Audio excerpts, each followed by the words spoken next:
Welcome. Today, we are diving into an incredible true story, a kind of secret history. It's about a time when just opening a book, the wrong book, could land you in some serious, serious trouble.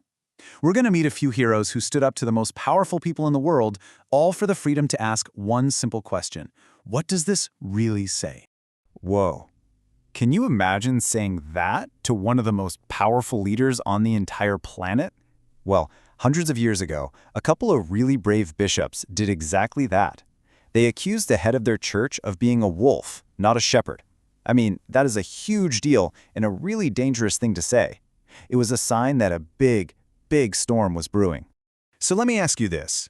What do you do when a rule just feels wrong? You know, in your gut. When you believe something is true, but pretty much everyone in charge is telling you that you're totally wrong.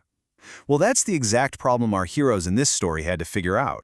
Okay, so to really get what our heroes were up against, we have to jump in a time machine. Picture this. You're living in Europe a long time ago. For most people, there's only one church, and its rules, they control just about everything. It was a world where you were pretty much told what to believe, and there wasn't a lot of choice in the matter. This right here shows you the problem people were facing. The most important book in their faith, the Bible, was basically locked away, not with a real lock, but with language. See, it was written in Latin, and almost nobody could read Latin. So you had to completely rely on a priest to tell you what it said. And if you asked too many questions, that could get you into really deep trouble. The whole system was about following orders, not really understanding things for yourself. But even in a world this strict, some people started to wonder. So let's meet our first hero. His name is Menno Simons. He was actually a Catholic priest in Holland, so he was part of the system. But deep down, he was starting to have some pretty serious doubts. Let's follow Menno's journey here. It all started with a doubt he had about a really important church teaching. At first, he was terrified. He thought this doubt must be a trick from Satan. So he did something nobody was supposed to do. He started secretly reading the New Testament for himself. Then, he saw something that changed him forever. A man was put to death just for being baptized again as an adult. Menno saw this as a huge injustice, and it drove him to study the Bible even more. Finally, he made a choice that would change his entire life. He left his safe, comfortable job as a priest to share what he'd found, even though he knew it could cost him everything. And he didn't stop. For 25 years. Just let that sink in. For a quarter of a century, Menno and his family were basically fugitives. They were always on the move, hiding, traveling all through the Netherlands and Germany, always in danger of being caught. He spent his whole adult life just trying to share what he believed was the truth from the Bible. And the people who listened to these new ideas, they showed the most incredible bravery. This quote from back then says that young women would face being buried alive for their faith. But they did it so calmly, as if they were entering their chamber of nightly sleep. It just shows a level of courage that's almost impossible for us to imagine today. All right, now let's head north, because this fire of change was spreading. Our next hero is from Denmark. His name was Tausen, and he was a brilliant farmer's son who decided to become a monk. Now, Tausen was so smart that his bosses wanted to send him to a top university.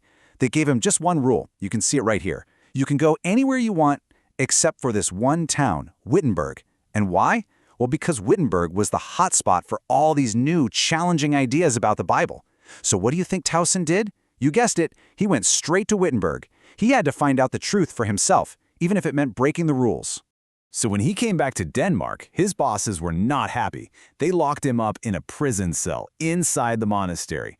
But they made a huge mistake, because Tausen just started teaching the other monks about what he'd learned right through the bars of his cell. And pretty soon, he'd convinced a bunch of them. It just proves what it says on the screen. You can lock up a person, but you can't lock up an idea. Last stop on our trip, Sweden. And here our story is about a team. Two brothers, Olaf and Laurentius Petri. And just like Tausen, they had also studied in Wittenberg and came back home totally fired up to share what they had learned. What is so cool about these two is how their different personalities made them the perfect team. Olaf, he was the fiery one, full of passion and energy, a great public speaker who loved a good debate.